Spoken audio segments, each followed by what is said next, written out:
wabarakatuh. Perkenalkan kami dari kelompok dasar-dasar sains dan teknologi. Di sini saya Arif Surya Dharma dan rekan saya Rahmawi Utami, Anzul Triantini. Kami akan membahas satu ilmuwan dan membahas juga sains checklistnya. Yang pertama akan dijelaskan oleh saya sebagai pemateri pertama, kemudian akan dilanjutkan oleh Rahmawiyah dan nanti akan dilanjutkan oleh Najwa Triandini. Oke, baik, akan dijelaskan yang pertama oleh saya sendiri. Di sini kami membahas mengenai mengenal pelopor rekayasa genetik, yaitu Bapak Paul Berg. Siapa itu Paul Berg? Paul Berg adalah seorang ilmuwan biokimia asal Amerika Serikat yang terkenal sebagai pelopor rekayasa genetika. Melalui penemuan teknologi DNA rekombinan, itu latar belakang dari Paul Berg.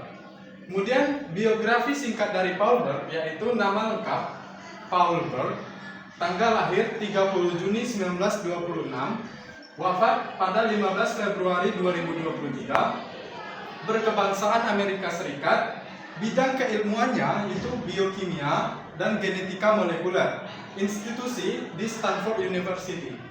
Pada tahun 1972, Paul Berg berhasil menggabungkan DNA dari dua organisme berbeda, yaitu DNA virus simian atau SV40 dengan DNA bakteri Escherichia coli. Inilah yang dikenal sebagai DNA rekombinan, tonggak utama lahirnya bioteknologi modern. Jadi Bapak Paul Berg ini merupakan pelopor dari lahirnya bioteknologi modern yang berkembang hingga sekarang. Kemudian Paul Berg ini merupakan penerima penghargaan tertinggi pada ilmu sains, yaitu penghargaan Nobel Kimia pada 1980. Diberikan atas kontribusinya dalam mengembangkan metode rekombinasi DNA. Ia berbagi Nobel bersama Walter Gilbert dan Frederick Sanger yang bekerja di bidang penentuan urutan DNA.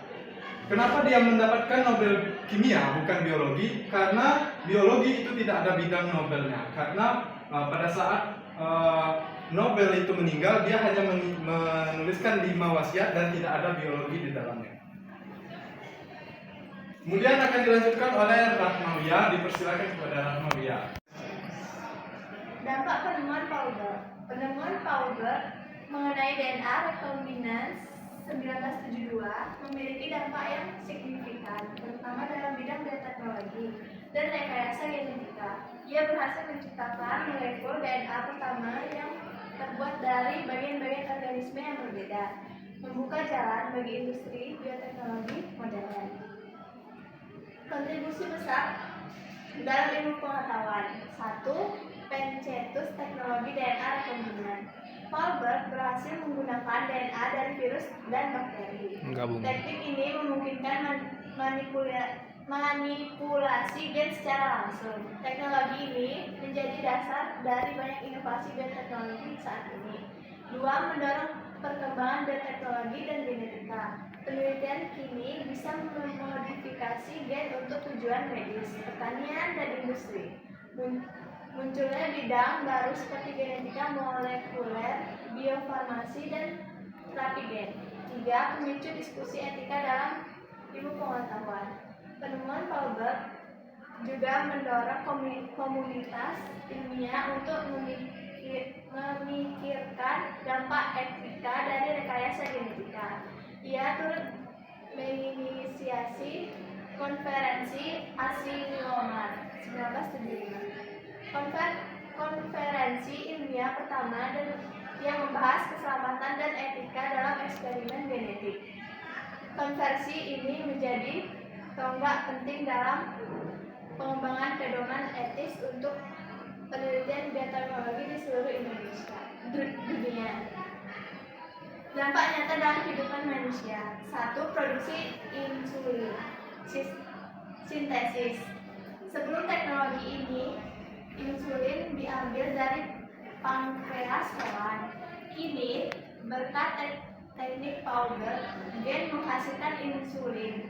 Manusia dimasukkan ke dalam bakteri, misalnya E. coli, lalu diproduksi dalam skala besar dan bergizi. 2. Terapi gen. Penyakit genetik seperti thalassemia, Hemofilia dan beberapa jenis kanker dapat diobati dengan menyisipkan gen sehat ke dalam sel pasien. 3. Mengembangkan vaksin. Vaksin modern seperti vaksin hepatitis B dan vaksin mRNA COVID-19, Pfizer, Moderna. 4. Tanaman transgenik. Menghasilkan tanaman tahan lama, tahan penyakit, dan bernilai gizi tinggi seperti padi emas atau golden rice. Selanjutnya akan dikembalikan kepada Arif. Baik, saya lanjutkan kepada pembahasan selanjutnya yaitu Science Checklist. Di sini apa itu Science Checklist? Yaitu bagaimana sains itu bekerja. Yang pertama, fokus pada dunia alam, yang dimana penelitian dari Paul Berg ini fokus pada dunia alam, yang dimana dia menguji di sini ada virus, ada juga rekombinasi genetika dan lain-lain. Kemudian setelah dia menentukan bidangnya yang dia teliti, itu harus berfokus dan menjelaskan apa itu dunia alam yang dia teliti. Di sini kan dia meneliti bagaimana rekombinasi DNA yang dapat menjadi tonggak awal di mana rekayasa genetika modern itu dapat bekerja. Kenapa? Karena dia menggunakan ide yang bisa diuji. Ide yang bisa diuji oleh peneliti-peneliti yang ingin meneliti apa yang telah diteliti oleh Paul Berg sebelumnya. Kemudian bergantung pada bukti. Buktinya apa? Dia menuliskan apa saja yang telah diteliti, apa saja yang telah ditemukan pada saat dia meneliti dari virus dan rekombinasi DNA-nya pada suatu tulisan ilmiah. Jadi tulisan ilmiah yang dia buat itu dapat diuji kembali oleh peneliti-peneliti yang ingin meneliti lebih lanjut apa yang telah ditemukan oleh Paul Berg. Seperti yang telah berkembang sekarang di bidang bioteknologi. Kemudian termasuk pada science community. Jadi penelitian itu harus berbasis atau bergabung kepada komunitas dari sains, dan juga dia harus berkelanjutan, karena jika penelitian itu tidak bersifat berkelanjutan, maka penelitian tersebut tidak bisa bertahan dan juga berkembang seperti apa yang telah dilakukan oleh Paul Berg ini. Terbukti bioteknologi sekarang sudah semakin maju dan juga semakin canggih, dan juga harus memiliki manfaat untuk kegiatan-kegiatan atau perilaku-perilaku sains. Jadi akibat dari penelitian dari Paul Berg ini, sehingga kehidupan manusia itu banyak berubah, dan juga dia memberikan kontribusi kepada dunia. Bagaimana rekombinasi gen, rekombinasi DNA itu dapat memberikan manfaat kepada manusia, seperti yang tadi, seperti padi emas, buah-buahan dan lainnya. Itu kan awalnya itu dari penelitian dari Paul Berg ini. Jika tidak ada, bayangkan jika tidak ada penelitian yang dilakukan oleh Paul Berg ini, belum tentu kita mendapatkan padi yang berkualitas lebih bagus, yang lebih bernilai gizi tinggi dan sebagainya. Baik, untuk analisis kasus Paul Berg dengan Science Checklist yang telah saya jelaskan akan dilanjutkan oleh Nazwa Triandini. Dipersilakan. Baiklah, saya akan membahas mengenai analisis kasus Paul Berg dengan Science Checklist. Nah, dari penelitian Paul Berg ini, apakah sudah memenuhi Science Checklist atau tidak? Mari kita cek satu persatu. Yang pertama, Science Checklist adalah focuses on the natural world. Seperti yang dijelaskan Arif tadi, apakah penelitiannya tersebut berfokus kepada dunia alam? Nah, Paul Berg meneliti materi genetik atau DNA yang merupakan bagian dari dunia alam. Jadi, untuk fokus on the natural world itu sudah termasuk dari Science Checklist. Yang kedua adalah aims to explain the natural world, yang dimana apakah penelitiannya itu bertujuan untuk menjelaskan dunia alam. Ya, pada penelitian Paul Berg, penelitiannya itu dilakukan untuk memahami bagaimana DNA bisa dimodifikasi, dengan tujuannya adalah untuk menjelaskan proses biologis alami. Yang ketiga adalah use testable idea, atau apakah penelitian dari Paul Berg ini melibatkan atau menggunakan ide-ide yang dapat diuji. Nah, dari penelitian Paul Berg ini, dia melakukan eksperimen yang dapat diuji seperti menggabungkan gen-gen dari virus dan bakteri dan mengamati hasilnya di laboratorium. Seperti yang dijelaskan Arif tadi juga, dia merekayasa genetika dari penelitiannya tersebut.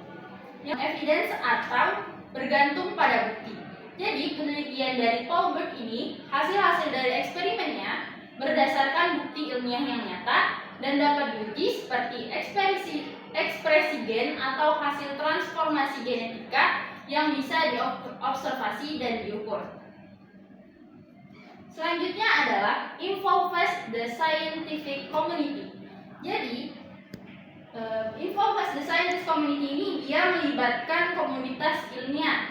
Nah, dari kasus Paul Berg ini, penelitiannya sempat memicu diskusi besar di komunitas ilmiah karena etika rekayasa genetika. Bahkan, ia ikut menyelenggarakan konferensi Asilomar untuk membahas keamanan penelitian DNA rekombinan.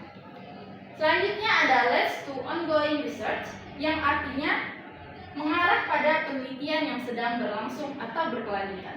Penelitiannya ini dari Paul Berg ini menjadi landasan bagi banyak riset lanjutan di bidang bioteknologi, genetika, dan pengembangan obat-obatan. Jadi melalui penelitian Paul Berg ini, bioteknologi atau genetika itu bisa berlanjut sampai kapanpun. Ini adalah benefits from scientific behavior. Artinya, dari manfaat penelitian Paul Berg ini dapat memperoleh manfaat perilaku ilmiah. Contohnya, ia menerapkan metode ilmiah secara sistematis dan juga menjunjung tinggi etika ilmiah seperti menunda sementara penelitiannya demi keselamatan publik. Selanjutnya akan dijelaskan oleh Romawiata. Yang bisa dipelajari dari Paul Berg sebagai ilmuwan. 1. Dedikasi terhadap ilmu pengetahuan, mengabdikan hidupnya untuk riset genetika dan biokimia. 2. Keberanian bereksperimen dan berinovasi, menjadi pelopor dalam menggabungkan DNA dari dua spesies berbeda. 3. Etika dalam sains. Paul Berg sangat peduli terhadap dampak sosial dari penemuan ilmiah. Ia bahkan menghentikan sementara penelitiannya untuk mendiskusikan aspek etis. 4. Kolaborasi dan keterbukaan ilmu. Ia aktif mengajak ilmuwan lain berdiskusi dan terbuka terhadap pendapat serta kekhawatiran masyarakat. Baik, selanjutnya akan dikembalikan kepada moderator.